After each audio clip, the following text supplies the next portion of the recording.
Hello and welcome to our newest video, which is going to be called The Ger and the Noahide. Okay, big question going around, as everyone is by now well aware of. What is the difference? Is there a difference? That's the better question. Is there even a difference? Ger and Noahide. What is a Noahide? I don't even know. What is a Ger? I don't know. So I mean, it's all over the place. You know, what's the difference between the Ger and the Noahide? I mean, is there even such a thing as a Noahide? Is there such a thing as Ger? We have Ger today. So many unknowns.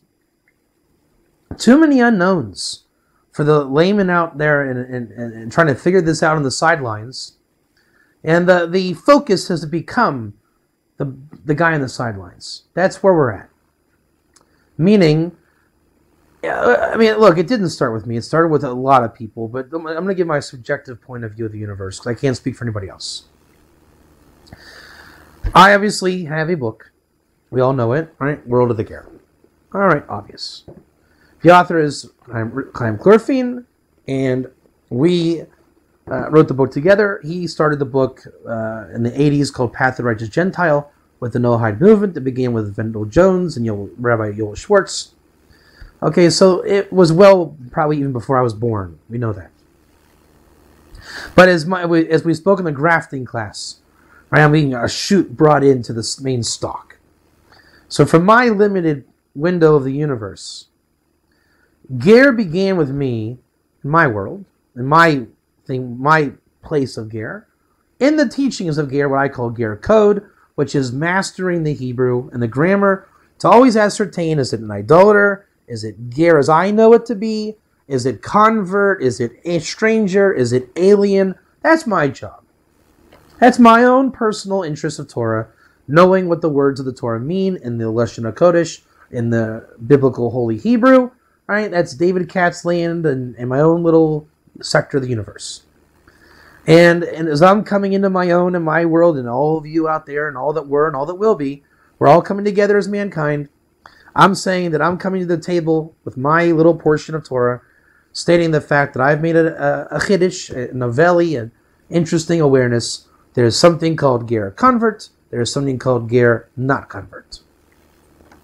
And taken as a given that there's something called a Noahide, a non-Jew, a convert, right? All the things that we know, I understood that there's something called a Ger. Right? That's me.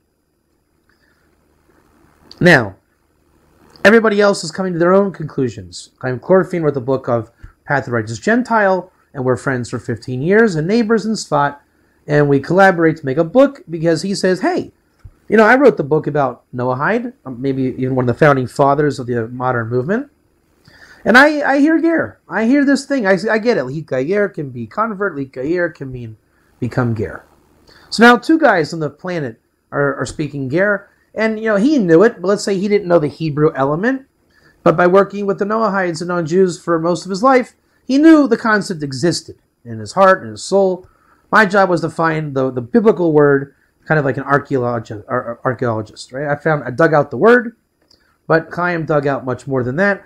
Rabbi Yoel Schwartz dug out much more than that. And everyone's working on it together. Again, my contribution is I put a big stamp on it called Ger. From the learning Torah aspect, which is probably, in my opinion, the least important of the entire discussion, because many great people, the Gerim themselves and the rabbis from before me, built that universe. So it's pretty easy to put a cherry on top of the sundae. With that said, there is a precedent of Ger. The whole collaboration worldwide, with or without the word, that's the thing. There are Gerim out there, even if they don't call themselves Ger. It will help to call them Ger, right? If I have amnesia and I forget my name is David, I am still David. People say, Dave, hey, remember me? Remember me? I'll say, who are you? Right? So if I forget my name, I'm still me. That's the idea. The Ger maybe have forgotten their name of 2,000 years of exile, but the Jews have forgotten their names too. They think they're called Jews. They've also forgotten that they are Bnei Yisrael, which is the antithesis of Nachri, the non-Israel state or entity. I also forgot my name, and I forgot that I'm a Cohen, right? You probably forgot you were an Israelite. We all forget our essence from exile. We don't have an infrastructure saying, David Katz, you're really a Kohen, and I should do this with, treat you this way, and you should be thinking about the temple, and the Levites should be doing it. We forget. It's exile. What can we do? But we're coming out of exile, thank God. Prophecies are happening. Gerim are around. People are talking about the third temple. So we see the redemption is bubbling up. And one of those big bubbling up things is the Ger, and thank God the name came back. The proper Ger label on the people that are smells like a duck, walks like a duck, quacks like a duck, it's a duck. Meaning, without the label, they're still Ger. They're doing what Ger do. 7 plus 1 is the most basic equation. Rejected idolatry, take on the 7 laws, and as Ger statutes dictate and mandate, they can do at least one more thing. Called the Ger Shabbat, and as we sourced that millions of times, Krisis 9a. Right? And they can give charity. Charity is 1. 7 plus 1 makes you a Ger. Right? And as Rambam says, 7 laws of Noah plus anything Jewish, anything in the mitzvot, makes you now a kosher Ger today. Call it prayer, Torah study. 7 never changed. You don't say, oh, I'm a Ger, I'm a Noahide, and I do 7 laws, and I give charity, so really there's 8 laws. I have 8 laws. No. You have 7 laws. Even if you do 613 commandments, you have 7 laws. But you have chosen to do 613 mitzvahs that are not in the 7. Meaning, let's just say that I master my videographer's prowess with the camera. Okay? I'm still David Katz. I am forever David Katz. But I can work this machine just like this fellow here. Exactly. I learned from him. He taught me. I am just as good. So that all the people watching the videos, should anything, God forbid, happen to my Heilige Chavrusa, you're in good hands with Allstate because he taught me everything he knows. I can work the camera. Understand the concept? No harm, no foul. I'm not you. Right? We saw this in Star Trek with the Trill. So the Trill with the reincarnation where Worf's wife, right? She was Gerzon or something, like a famous pilot from many lifetimes before. And they have the memories they carry on. They don't actually become that person, but they have the memories. Right? You don't lose your essence. If I do the 7 laws of Noah as a personal code of conduct, it does not make me a Noahide. I don't lose my Judaism when I focus on the 7 laws. I have every right to focus on the 7 laws. Are you going to tell me no? If I say I want to focus on Bate Dinim for Noahides, are you going to tell me no? Not being a Jew because of it. Now, you'll say there's Beged Isha. There's in Judaism, a man cannot wear a dress. That is not this. Me, being involved in the 7 laws is not like me wearing a female dress. Vice versa as well. If one does the 7 laws, and he wants to do more according to the statutes of the Torah, he may, but the 7 laws never go away. If I put a dress on, I'm trying to say I'm really not a man. Right? So it's different. I don't lose sight of my Jewish mitzvot when I want to be involved with Noahide and their world and their mitzvot and their laws. Right? I don't stop saying Kriya Shema in the morning. I don't stop wearing tefillin. I don't stop praying in the minyan. I don't stop going to synagogue. I don't stop keeping Shabbos and start breaking Shabbos because the Noahides do. Right? I keep my Jewish service of God. But I can be involved in the awareness of Shabbos Krisis 9a for the sake of teaching and educating others. Even being a light to nations in Texas at Anita Jones's house, I can be in Shabbos, and the Noahide Ger there can be involved in Shabbos Krisis 9a. Okay. By the way, that is the definition of the Ger Tzedek, Ger in your gates of the 10 Commandments, by the way. When the Jew is involved in the proximity of the Ger Tzedek non-Jew on his Shabbat, and when they come to Israel to visit, they are, by them not using my microwave on Saturday morning, they are now the Ger Tzedek non-Jew, Ger in your gates in the land of Israel. When I go there, also, they will not be using the microwave for me and all these kind of relationships. 10 Commandments, pretty simple. So now we know there's a Ger. Noahide we know, simple, 7 go to heaven. You can say it's a Nachri. It's someone that has not adopted Israel, someone not fully attached to Israel. He might be thinking about it, either on the terms of conversion, either in terms of latching on, like a proper Ger, what we would say, such as Isaiah 14:1, right? The Nilveh HaGer, the attachment of Ger to the house of Jacob. So there's the biblical Torah and tradition precedent of Ger for all of time. The Noahide is your standard non-Israel, but yet starting to follow the Torah through the 7 laws individual. Ger is new only to us, but all through history there's been Ger. Abraham is a Ger. All through Egypt, Ger. The second temple, the God-fearers of, the New Testament. I never saw inside. This is what I'm told, but I do know those are Ger. First temple, they were Ger, the Rechabites, the Kenites, Jethro. All in our history, wherever you find Jews, you do find Ger. They just may not have had their name called Ger. In the same light, the Jew that was around Ger probably didn't know he was actually Bnei Israel. Meaning, exile gets the best of us, and that's when we actually find ourselves the best. But now again, that we're coming out of exile, and there are books teaching women how to be righteous Jewish women. There are books teaching Kohanim how to be righteous Kohanim. There are books teaching Jews how to be Jews. There are books teaching non-Jews how to be holy non-Jews. And that's where we are. Right? Where all these things, the Balei Tshuva, Rabbi Nachman talks about it. The Ger and the Baal Tshuva. Baal Tshuva is the Jew who was lost, and he comes back and he says, hey, it's great to be Jewish. I'm glad I'm not thinking the way I used to think, that I had to go to ashrams to get holy and high in spirituality, but I can actually go to synagogue, learn Torah, and have what my soul craves. Baal Tshuva, the repentance, Judaism. What Rabbi Nachman calls the Ger, he has both labels of Ger, one who will go farthest to convert, because he simply wants to be a Jew, one who simply wants to be a Ger and realizes the mission of his soul. That is also in Rabbi Nachman's literature. And the entire Torah caters to this. Sometimes Ger is convert, sometimes Ger is non-Jewish Ger. The mastery of the Lashon HaKodesh, biblical Hebrew, will guide the learning individual where the language goes in every book possible. I would call that the bottom level of Ger Torah. Why? Because Ger can learn on that level. And we're not talking about level as in high, low, superior and inferior learning. We're talking about the extent of the learning. Right? Let's say it's a given that Jews are involved in learning Torah. That should be understood.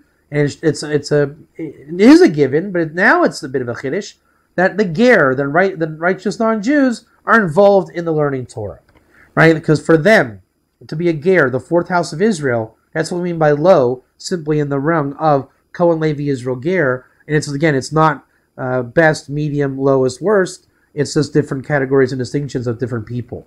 And they're not even really that solid distinctions in terms of anything other more than who you can marry. The Kohen marries a certain type of individual. The Levite, Israel, Ger. That seals off the houses of Israel. There's no other Israel. Just like there are no other laws of Noah outside the 7, you will never convince me or anybody else there's an 8th Noahide law, even though the Rambam says circumcision by the B'nai Torah is a shtickle 8th one. We won't go into that. For all intents and purposes, 7 is 7 is 7. And for Israel proper is 4, Kohen Levi Israel Ger. The Nachri does not get grafted into Israel. The Nachri is not part of Israel. Right? In the Messianic era, we have prophecies of the Nachri coming back, but that's when the big prophecy, there will be Ger in the world. They will come back. They will not convert. We will not accept converts in those days. The Messiah will bring righteousness and Torah teaching to the universe, and there will be Kohen Levi Israel Ger. Israel, the name Israel, and the holiness of Israel will reign on earth. There will be a temple on the Temple Mount, and the Shefa will come down out to all of greater Israel. Understood? The Nachri will realize God, and he will realize that he is a Ger. Maybe it's the lowest darga or rung of Ger, towards the furthest extent of not relating to Israel. That's their choice. They don't have to eat gefilte fish. They don't have to get into the yeshivish learning or the institutions of learning for Ger, for whatever it may be. They simply say, I do 7, I go to heaven. Okay, more power to you. I feel great about that. But now that we understand that there is this Noahide, right? Let's say in the Messianic era, he is on the fringe edge of Israel. He says, I do 7, Rabbi, and I do nothing more. If I find you in my woods, I will have nothing to do with you. Okay. The Ger does the exact opposite. He loves Jews. He loves Israel. Conversion may not be his thing. He simply loves God. He loves his soul. He loves the mission of his soul. He wants to repair the universe. He wants to do, on the minimal level, 7 plus 1, which he is entitled to do. No one's going to say he cannot give charity. That's ridiculous. All right, so now the fabric of what 7 plus 1 looks like. And when you go into the Rambam saying it has to be a stapled down 1, so as to not pervert it, make a religion, make the 7 plus 1 equals 8. We don't get to 8. Right? It's 7 plus 1. It does not equal 8. Just like how many laws of Shabbos are there for prohibited labor? There's not 39. It is 40 minus 1. And there's a reason why. Now, for the rest of this class, we're going to get into Ger versus Noahide. Right? All the time, when I say Ger, we're talking the world of the Ger. Right? We're talking about whatever this thing Ger is, as we describe it, we know what that is. What's the problem? Why are there no other books on Ger? What are the other books about? And how do we understand how do we untangle the mess of Ger books, Noahide books? What is this? The first book we're going to look at is Sheva Mitzvahs Hashem. The 7 Mitzvahs Hashem, written by Rabbi Moshe Weiner. This book, what is it? It is billed as the translation of this book, the Divine Code. Make no mistake, it is not the Divine Code. Rabbi Moshe Weiner, as I understand, does not speak a fluent mother tongue English. Therefore, he could not have written and translated the book. Number 2, this book is actually quite fantastic, even though I don't agree with every law and principle in it. He does make very clear that there is an eternal Ger in the world. Right? He makes very clear that there is a support for the world of the Ger. That is clear. He may not personally endorse it and say, I want everyone to be Ger. He is catering to the Nachri, the non-Israel, non-Ger world. He was coming out of the church and is a bit of a liability. He will say 7 plus 1 equals 8. That's a problem. Major problem. If we concretize 7 plus 1 equals 8, and we place it in the world, and we say, hey, come on over to Noahide, it's great, it's 8. All the church, if they come out, and they strengthen that Nachri card, that non-Israel Nachri card at 8, we just invented a new religion, 2,000 years more of exile, a new Christianity we never saw before. It's a problem. Now we know what 2,000 years ago produced. Whatever bad Ger movement that was. His job? Not to let that happen again. And that's a great job. We need that job. You can see his interview on YouTube. They say, okay, well, Rabbi Weiner, what happens one day when I'm well beyond 7? I understand 7 plus 1 equals 7 plus 1. He says, well, we'll get to that when we get to it, but probably on the internet era, we're not going to get to that. Meaning, until Messiah comes, the people learning on the internet, it's not proper learning. That's what he thinks. Right? And it's true to an extent, but some people are learning wonderfully on the internet. I believe you can get a PhD on Wikipedia. If you really do it right, I believe the internet is a massive source of wisdom. But you have to know how to discern what is false and what is true and what is bad teachings. That's true in Torah yeshiva, it's true in university, it's true in kindergarten and preschool. Okay, that's life. What he's saying is he doesn't have faith in life, he has faith in a Messiah. Okay, I have faith in Hashem, we have a little bit of machlekes on that. He has the right to have faith in a Messiah, I have the right to have faith in God. Either way it works out, he's doing a great job in educating the Nachri world, the former Christian world, the Noahide world, the not yet Ger world. This is a book for you. If you're an Akum, an idolater, a Nachri, non-Israel, you want a halakha to guide your life, if you can get in the Hebrew, that's what he's doing. It's not a Ger book proper, even though he endorses Ger, meaning he says this book that we wrote is not false. He's saying these people probably don't exist. And this is a greater focus to nail down the Nachri coming out of the church. And I don't disagree. The only thing I do disagree about is there are Gerim out there, a lot of them, and they understand 7 plus 1 equals 7 plus 1. And they know that they cannot get to 8 from 7 plus 1. They're not trying to put dresses on or lipstick on pigs. And therefore, they need Torah for their soul. And that's the truth of Torah. There is a Nachri in the Torah, there is a Ger in the Torah, there's an Israel in the Torah. All these things exist. Where, so Rabbi Tovia Singer wants to pull Jews out of the church. Okay, I'm sorry that there are Jews in the church, but let's go pull them out. Way to go, Rabbi Singer. All these rabbis in the world have a function. But we need to stop crusading different functions. Right? I'm not saying that that sponsoring the kosher Nachri is bad. What I'm saying is that's not my job, my mission, and my soul. My mission is to understand there's a Ger in the fabric of creation, and they are starving and thirsty for Torah. It's 100 billion% kosher, so much that it's not even a question if it's kosher. That's like saying if a guy is starving in the street, would you give him a glass of water? It's that simple. So this book here, in my world, this is an encyclopedic compilation of ideas, very well written in terms of layout. Footnotes are fantastic.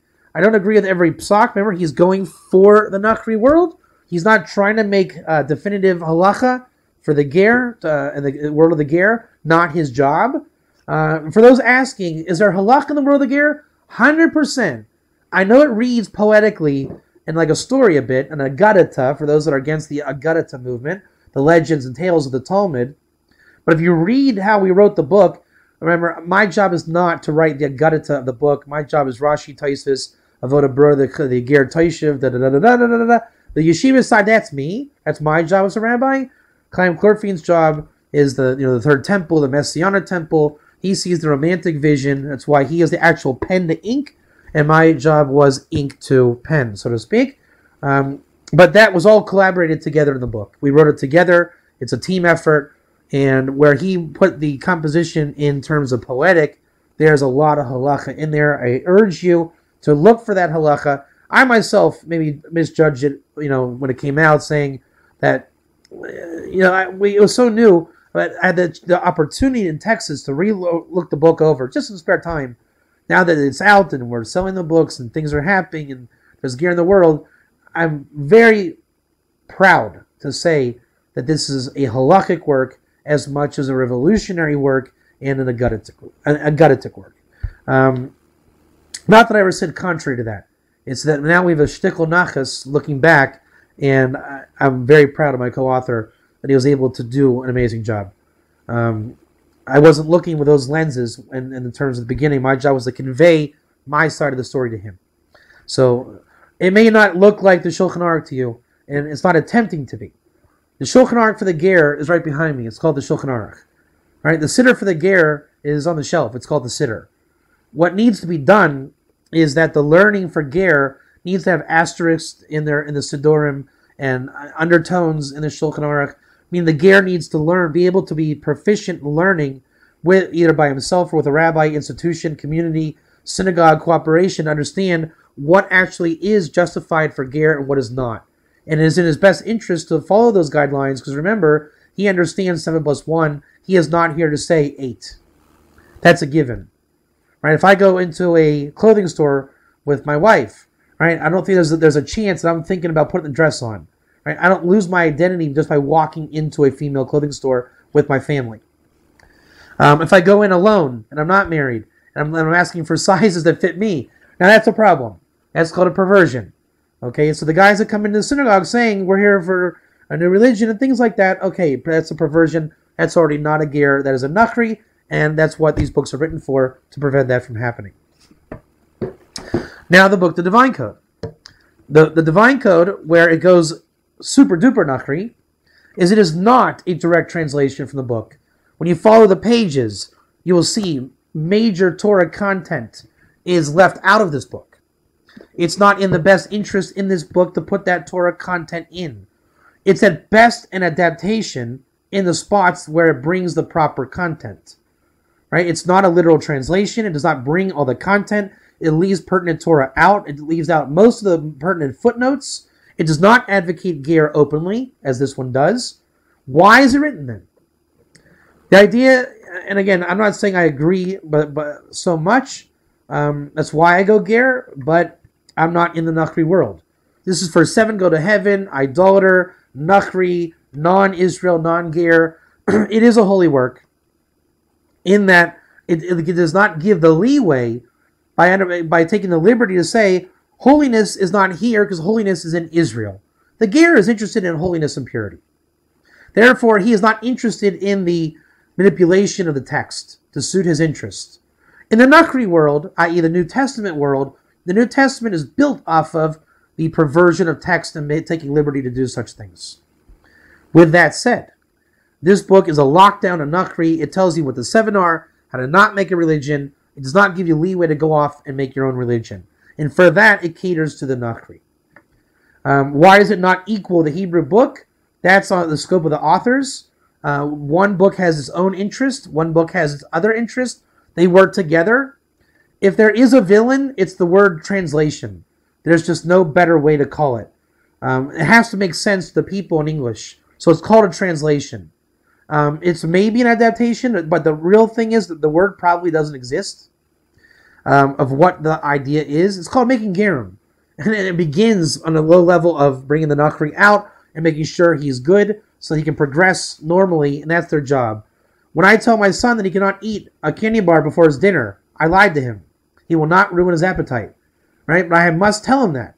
And when he says, why? What's in it that's going to ruin my appetite? I will say dragons and Dracula, and you may get seriously damaged if you, not that I would actually do it on that extreme dramatic level, but you understand, right? We tell the kids the stories. You know, how do I know, Abba, that there's not a dragon under my bed? I say, I padlocked your bed with super duper powers that block out dragons, right? That is not true. Therefore, the maturity level is not there to say what it is. By the time you do reach that maturity, by then you found the Ger, word of the Ger, and the learning, and you realize, when I was 6, I thought there were monsters under my bed. My dad was a good guy for saying, hey, son, I care about you. Go to bed, sleep tight, sweet dreams. I'll see you in the morning. So you don't always have time to explain the ins and outs. Sometimes we have to use a bit of a vulgar definition. The challenge of that, unfortunately, created a Christian movement 2,000 years ago in the New Testament. Was that for the sake of heaven? Rambam will tell you that Christianity served a purpose of education of the Messiah for the end of days. Do we have permission to do that? Was it good to do it? It happened. This work happened. Could it have happened any different? I'm not the judge. I don't want to judge. I agree with the work in that respect, that there's a massive exodus from the church. It can be very ugly if they were to jump into Ger thinking there was some kind of messianic Ger. The Nachri exists in the Torah. This team of Ask Noah have strengthened the Nachri Torah in that they're making it kosher for those involved there. And for that, it is what it is. But let's not make a mistake of saying Ger is Noahide, Noahide is Ger. There's a great Ger book out there called Word of the Ger. There's a great Noahide book out there, or Nachri book out there, or non-Israel book out there called The Divine Code. And for those that have the privilege to learn it in the Hebrew, there's a great Hebrew version kind of that book called The 7 Mitzvahs of Hashem. Very similar story now with the Rabbi Arush, The Universal Garden of Emunah, 2nd edition, 2015. He reestablished the tradition of the book by adding 2 Noahide chapters. I'll tell you what chapters those are. Those are chapters 18 and 17. Okay, now, same story. Rabbi Shalom Arush of Breslov made this book in Hebrew, and I like it. It is not a Ger book. It is a Noahide book. And it is a high-level Noahide book. It's the Nachri that's ready to jump out of Nachri and go find Ger. He says things like the Noahide can keep Shabbos, and that the Shabbos was given to all mankind, and the Midrash states explicitly the nations. Sophania 3:9, Zephaniah, or how I say it in English, that in the future a clear tongue will be given to all mankind, and they'll serve God together. And the commentators on that verse actually say they'll become Ger together. He just mentions the Hebrew. He doesn't bring the commentary. He mentions that you have to work on your character traits, like the great Kabbalist from Sfat, Rabbi Chaim Vital states. He brings many Torah sources and rabbinic views, and the messianic concept, the 30 mitzvahs of Noah, we expanded from the 7, which we know is a tradition from Chulin, the Talmud Tractate Chulin. He brings a later rabbinic source explaining that. So he doesn't bring the source itself, because remember, it's a bit Nachri, a bit Noahide. It's not Ger. It's not completely Israel. That's his function. He's not trying to make a Ger book. It's a great Noahide book. Very much like the 7 Mitzvahs book, in the same kind of way. It's Hebrew. And with that said, this book here is translated by Rabbi Eliezer Brody. But you'll find in the book, nowhere does it say Rabbi Eliezer Brody's name. It's in the written name of Rabbi Shalom Arush. It does not even say translated. It does not say adaptation. It says Rabbi Shalom Arush. Now, the same thing happened when I looked through it. All the content is not here. It's not a translation. It leaves out pertinent content, like what would be footnote worthy. They don't have footnotes in them, but what was footnote worthy is not here. Why? They're not trying to make it a Ger book. And when you get into the English, if you're going to embellish those points, I think there's a cheshik, a desire to already make it a Ger book. And that's not forbidden, because there is a great Ger book out there called The World of the Ger, and that's what we did. We did embellish those points. And that's the tradition of Ger in the Torah, which is in grounds of the entire tradition of Torah. But there is a Nachri in the world. There's a Noahide in the world. There's an idolater in the world, a non-Israel in the world. And for them, where are they going to learn Torah? So there's a great English book for them, The Universal Garden of Emunah, translated by Rabbi Lazer Brody in the name of Rabbi Shalom Arush. All right, and it's not the same as the Hebrew. And he does not go into detail about the Shabbat for the Noahide. And he does not mention Rabbi Chaim Vital, the Kabbalist from Sfat.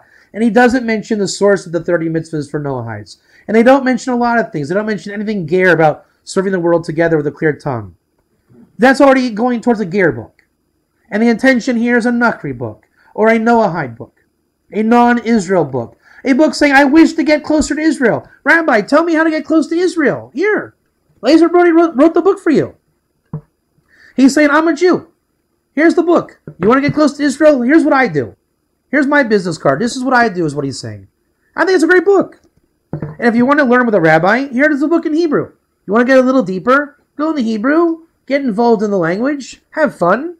And if you realize that fourth house of Israel and the Ger and the non-Nachri and all these things and the Hebrew and all that, the biblical Noahide, by the way, the real thing was Ger. Ger is the biblical Noahide. Ger Toshav is the Talmudic Noahide. Same thing, just different ways of viewing it. The Talmudic Noahide is very difficult to interpret the language. That's why it's advanced learning. The biblical Noahide called Ger is also very difficult for a different reason. Because there's billions of ways to translate Ger. In the Talmud, there's billions of ways to translate Ger Toshav or Ger Tzedek. So why is our book called The World of the Ger, not Toshav or Tzedek? Because we're referring to the biblical aspect, which is the biblical Noahide, and there's the Talmudic Noahide. There's the biblical Nachri and the Talmudic Nachri. And there are many rabbis out there catering to these worlds. We stated what a Ger is. There's great books out there for the Noahide, great books out there for the advanced Noahide, the Hebrew partner of these books, which has a little bit more Torah, the more sources, and to call it a translation is not accurate, or an adaptation is not accurate. The word has not been invented or doesn't really fit the bill so much. So it looks a bit vulgar, but it's not the same vulgar as the New Testament. Right? They're not taking it in a bad interpretation and leaving the holiness out to say that we're out to be charlatans. There's no charlatan here. The difference in the translation of the text and the content is to make it suitable for a Nachri world, or the non-Israel world, the non-Ger world, the Noahide world, the coming out of the church world. Those people coming out of the church, they only know church.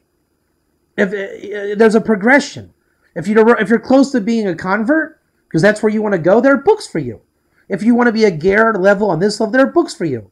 Know your rabbi, know the books, know the language it's in, know what content is present, know what content is out, know what books are not holy and kosher, know what books are, know the tradition, know where you are. That's really what Ger is, as I call it. Knowing who's who and what's what. No one's at war. It is okay to remain a Nachri. It is okay to remain a Noahide. It is okay to convert. It is okay to be a Ger. All these things are okay. Now, if you're an idolater, that's not okay. But I can't make you stop being that, because the Messiah hasn't come. Therefore, I don't have a mitzvah or right to yank you out of the church. I'm not going to go yank you out of the church. So if you come out of the church and you find Ask Noah, you find Rabbi Lazer Brody, you find the Nachri, you find the 7 laws, and you say, I don't want to go 7 + 1 = 8. You say, I want 7. Okay, have fun. And if we find 7 + 1 = 8, then there's going to be a problem. Because that's already the perversion. That's not a sincere returnee to the Torah and Hashem. But for those who understand 7 + 1 is Ger, and there's a infrastructure for that, then there are books and rabbis. Not just me. There are other rabbis out there as well. So with that said, I hope we've explained a little bit better the map and the terrain of what is the Nachri, what is the Ger, what is the Noahide, what is all these words. Goy is actually a kind of a derogatory Talmudic term for non-Jew. Nachri is the biblical term. The terminology is not meant to be distinctions. You're a Goy, you're a Ger, you're a Ger. It doesn't really matter. It doesn't those are just kind of quadrants of where you are, not who you are. It's where you are. It's what Torah you're involved in. You are a person with a name and a soul and a history and a path and a God of Israel. You might, if you don't recognize the God of Israel, God promises a deliverance in the end of days, and a messianic teaching will come out of Zion, and the Shefa will go out, and all will recognize God, and there will be Ger, whatever you want to call it, Toshav, whatever, just God-fearers all over the planet, worshiping God, catering to God, bringing offerings to the temple, and taking part in the revelation of the divine presence worldwide. Right? That's how the game ends. Where you are today is a product of your past, history, choices, family, Torah, mazel that you have, God giving it to you. So you can identify where you are and what Torah you're involved in, but don't forget your name. Don't forget, if you're anything, where you want to be is part of Israel. And Cohen Levi Israel Ger is what that looks like, but being part of Israel is being part of the God of Israel. If you're not part of the God of Israel, then you can still be even on the fringe, let's call it, 7 go to heaven. God loves all of mankind. God does not love idolatry. God will end idolatry. It is our job not to cater to idolatry. Those leaving idolatry, we cater to them, and there is a world of books and rabbis and traditions spanning through history to cater to the souls that want to get close to God. The Noahide has a soul, he can get close to God. The Nachri has a soul, can get close to God. The idolater has covered up his soul. The secular Jew also covered up his soul. So if souls must congregate with souls. And the Torah explains this map. It's called Israel. And in Israel, there is something called the Noahide on the fringe. He's trying to connect deeper into Israel. And there's one who is the Halacha calls him the fourth house of Israel. We just call him Ger. The Talmud calls him Ger Toshav. Lamaisa to say, the bottom line is, there are great books for Noahides, and they're great, a book at this time for Ger in English, but there's a tradition behind me of Talmud and Shulchan Aruch. The Torah of Moses on Sinai exists for Israel, and the Ger has a portion of that Torah. And if you don't know that yet, there are Noahide books out there for you. And if they don't know that yet, the message to the Noahides, as Rabbi Eliezer Brody and Rabbi Shalom Aruch state, those Noahides will influence the idolaters to urge them to get out of that Avodah Zorah and come into the world of Noahide. And even though that world of Noahide might not be Israel proper, that's the whole reason. It's because the church is trying to say that's Israel, and the Noahide books are like a recalibration of the system for the ultimate goal of being attached to Israel and the God of Israel. Thank you.